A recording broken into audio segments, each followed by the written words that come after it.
Bab 975, di mana hukum surga. Senot tentu saja tidak percaya dengan perkataan Baltikiyu. Sander Ye tidak punya permusuhan dengan surga Lihen. Bagaimana dia bisa membunuh orang surga Lihen tanpa alasan? Apalagi Sander Ye memiliki hubungan baik dengan seorang master dari surga Lihen. Oleh karena itu, dia menyimpulkan kematian Senzo pasti ada hubungannya dengan ketua aula kedua. Namun dia tahu bahwa dia hanya bisa berpura-pura tidak mengetahui hal ini. Karena surga Lihen tidak mampu menyinggung baik Sander Ye maupun ketua aula kedua. Kalau kamu tidak berpura-pura bodoh, kamu akan mati. Alasan kenapa dia datang bersama Master Surga Lihen kali ini bukan untuk membalaskan dendam Senzo, melainkan untuk mendapatkan peta panjang Lihen ini. Adapun menunggu kabarmu, yang baru saja dia katakan kepada Baltikiyu. Tentu saja itu adalah kata penundaan.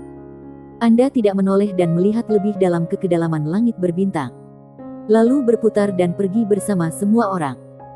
Namun dia tidak menyadari ada cahaya redup muncul di peta panjang Lihen di tangannya.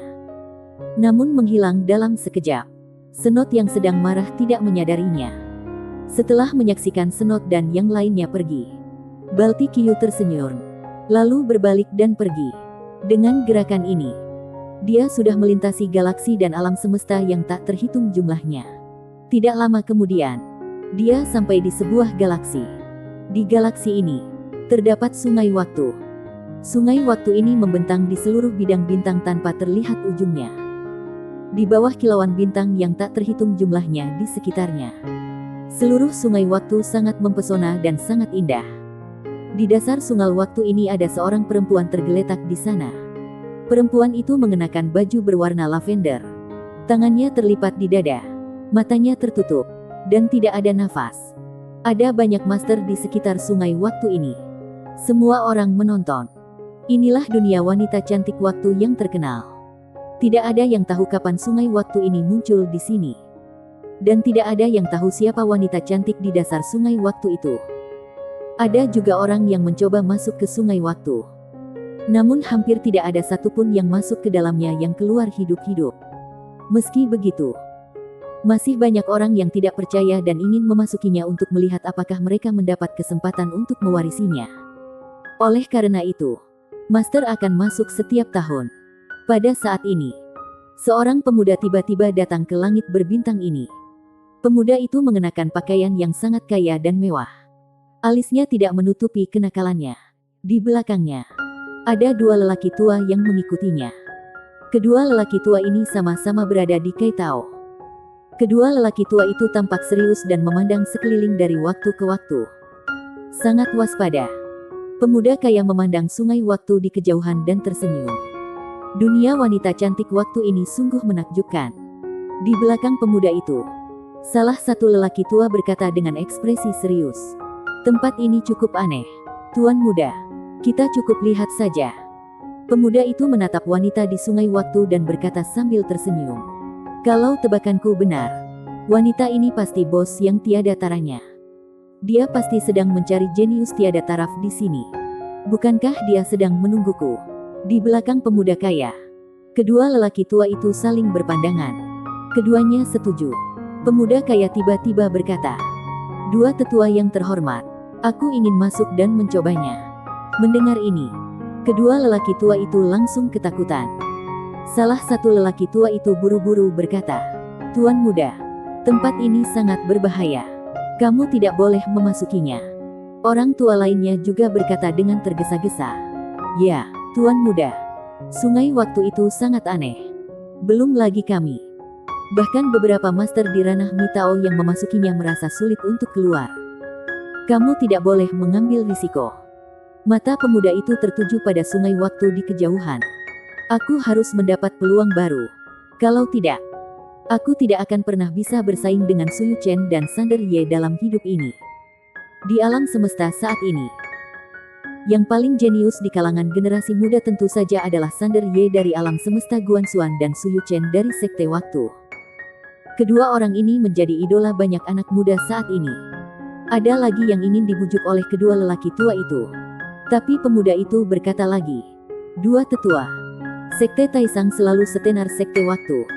Tetapi selama bertahun-tahun, karena mereka ada Suyu Chen, Sekte Taisang sudah ditekan. Apakah kalian bersedia? Suyu Chen mendengar nama ini. Kedua lelaki tua itu menghela nafas. Sekte Taisang dan Sekte Waktu selalu memiliki reputasi yang sama. Baru setelah Suyu Chen muncul di Sekte Waktu, persamaan ini segera dipatahkan. Lahir untuk kebutuhan Tao, terlahir dengan perlindungan jalan Tao. Siapa yang bisa menandingi ini? Bahkan Sander Ye dari alam semesta Guanxuan tertinggal jauh. Tapi keduanya tahu betul bahwa baik Sander Ye maupun Suyu Chen tidak bisa ditandingi tuan muda di depan mereka. Mereka lebih tahu dari siapapun berapa kemampuan tuan muda ini. Jadi mereka siap membujuk lagi. Tapi saat ini anak laki-laki itu tiba-tiba menghilang. Saat dia muncul kembali, dia sudah memasuki sungai waktu. Melihat pemandangan ini, kedua lelaki tua itu langsung ketakutan dan bergegas menghampiri. Namun, begitu mereka memasuki sungai waktu, mereka dan pemuda itu tiba-tiba menjadi ilusi dan tidak nyata. Mereka tidak bisa keluar. Kedua lelaki tua itu tiba-tiba menjadi putus asa. Brengsek. Apakah mereka baru saja ditipu sampai mati? Bajingan sekali. Pemuda itu menatap tajam ke arah perempuan di kedalaman sungai waktu di kejauhan. Dia merasa perempuan itu pasti akan menyelamatkannya. Pil. Namun, wanita itu tidak melakukan gerakan apapun. Menyadari bahwa umurnya akan segera habis, pemuda itu tiba-tiba menjadi putus asa. Pada saat ini, kekuatan misterius tiba-tiba menyelimuti mereka. Dan kemudian mereka ditarik keluar secara paksa. Pada saat ini, pemuda itu sudah berubah menjadi abu-abu dan menjadi lelaki tua. Adapun dua lelaki tua di belakangnya, mereka sudah berubah menjadi tulang yang terbaring. Apakah kamu dari Sekte Taisang? Pemuda yang sudah menjadi lelaki tua itu tiba-tiba mendengar sebuah suara di telinganya. Pemuda itu menoleh dengan agak lesu dan melihat seorang pria parubaya berdiri tak jauh dari situ. Orang tersebut adalah ketua aula kedua Balti Qiu. Balti Qiu tersenyum dan berkata, "Dia tidak menyukaimu. Biarpun Suyu Chen datang, dia juga tidak akan menyukainya." Setelah mengatakan itu, dia berbalik dan pergi. Anak laki-laki itu memandang sungai waktu di kejauhan dengan ekspresi kosong. Balti Qiu berjalan ke sungai waktu dengan angkuh. Dia mengabaikan perjalanan waktu di sungai waktu dan langsung berjalan menuju wanita itu. Dia membuka telapak tangannya, dan segel seukuran telapak tangan melayang perlahan dari telapak tangannya. Segel itu sebening batu giok, dengan tulisan "Waktu" terukir di bagian bawah. Saat segel ini muncul, seluruh kekuatan waktu di sungai waktu tiba-tiba beriak seperti gelombang air. Saat ini, wanita itu tiba-tiba membuka matanya. Bang! Dalam sekejap, seluruh sungai waktu tiba-tiba berubah menjadi aliran cahaya dan jatuh ke matanya. Semua master di sekitar merasa ngeri dan mundur dengan kasar. Wanita itu perlahan melayang. Dia menatap Balti Qiu di depannya tanpa mengucapkan sepatah kata pun. Balti Qiu tersenyum tipis. Gadis waktu. Lama tidak bertemu. Gadis waktu. Peradaban alam semesta waktu datang dari jauh dan hidup dengan memakan waktu. Dia pernah melakukan perjalanan melintasi alam semesta dan memakan kekuatan ratusan juta tahun untuk menciptakan tubuh waktu abadi, yang sekarang dikenal sebagai tubuh ilahi kedua di alam semesta. Alasan kenapa dia tidur di sini adalah karena dia ingin menggunakan kekuatan waktu untuk mengembangkan jiwanya menjadi roh waktu abadi. Tubuh saja tidak cukup abadi, jiwa juga harus abadi. Namun, sangat lambat. Tapi kalau ada segel waktu yang legendaris ini, bisa mempercepat budidayanya. Apalagi sekarang, dia hanya tinggal selangkah lagi dari roh waktu abadi. Tanpa segel waktu, langkah ini akan memakan waktu ribuan tahun lebih. Tapi kalau dia memiliki segel ini, dia setidaknya bisa mempersingkat waktunya puluhan kali lipat. Gadis waktu tidak berbicara, hanya mengulurkan tangannya. Balti Qiu menggelengkan kepalanya. Gadis waktu menatap Balti Qiu. Balti Qiu tersenyum dan berkata, "Kamu tahu, kamu tidak bisa membunuhku."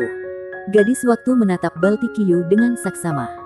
Setelah beberapa saat, dia menarik tangannya dan bertanya, "Apa yang perlu aku lakukan?" Balti Qiu tersenyum dan berkata, "Bunuh satu orang." Gadis waktu mengerutkan kening. Balti Qiu berkata, "Seperti yang kamu duga, Dia bukan orang biasa. Tentu saja. Kalau dia orang biasa, aku tidak perlu datang kepadamu bersama segel waktu. Kan? Tangan gadis waktu masih terulur. Baltikiyu memandang gadis waktu. Kamu harus bersumpah. Saat ini dunia sedang merosot. Hati orang-orang tidak seperti dulu. Banyak orang ingin untung tanpa bayaran. Aku benar-benar takut. Gadis waktu menatap Baltikiyu. Aku tidak pernah mengingkari janjiku. Setelah Baltikiyu terdiam beberapa saat, dia berkata, "Aku percaya padamu." Setelah berkata demikian, segel waktu di tangannya perlahan melayang ke telapak tangan gadis waktu. Setelah mendapatkan segel waktu, mata tenang gadis waktu akhirnya beriak. Beberapa saat kemudian, matanya perlahan tertutup. Dan segel waktu di tangannya mulai berubah menjadi aliran kekuatan waktu yang mengalir ke alisnya. Baltikiyu berkata, "Aku akan memberitahu kamu pada hari dimulainya perang." Setelah mengatakan itu, dia berbalik dan pergi. Dan di belakangnya, aura gadis waktu berangsur-angsur mulai melonjak menggila. Setelah Baltikiyu pergi, tidak lama kemudian, dia melakukan perjalanan langsung melalui alam semesta yang terdiri dari miliaran galaksi dan sampai di langit berbintang. Di ujung pandangannya, ada sebuah planet biru, Bima Sakti. Baltikiyu melirik planet biru, lalu menoleh ke kanan. Ada planet oranye merah di ujung pandangannya. Baltikiyu tersenyum tipis. Lama tidak bertemu. Di planet oranye, sebuah suara tiba-tiba memadat menjadi satu baris dan terdengar di Baltikiyu. "Apakah ada masalah?" Baltikiyu mengangguk. "Aku ingin meminta bantuan kamu." Suara itu berkata, "Itu tidak bisa dilakukan." Wajah Baltikiyu tiba-tiba menjadi gelap. Suara itu melanjutkan, "Segala sesuatu di masa depan sudah ditentukan." Baltikiyu tersenyum, lalu menoleh ke planet biru. "Aku pergi ke sana jalan-jalan." Suara itu berkata, "Tidak bisa." Baltikiyu mengerutkan kening. "Kenapa Sander Ye bisa melakukannya tapi aku tidak bisa?" "Jangan membeda-bedakan." Suara itu berkata, "Ada seseorang di belakangnya. Kenapa aku harus membuat masalah untuk diri aku sendiri?" Baltikiyu berkata dengan suara yang dalam, "Ada orang di belakangku." Suara itu berkata, "Tidak hanya ada orang di belakangnya, tapi orangnya banyak." Baltikiyu tiba-tiba menjadi geram. Di mana hukum surga? Di mana hukum surga? Bersambung.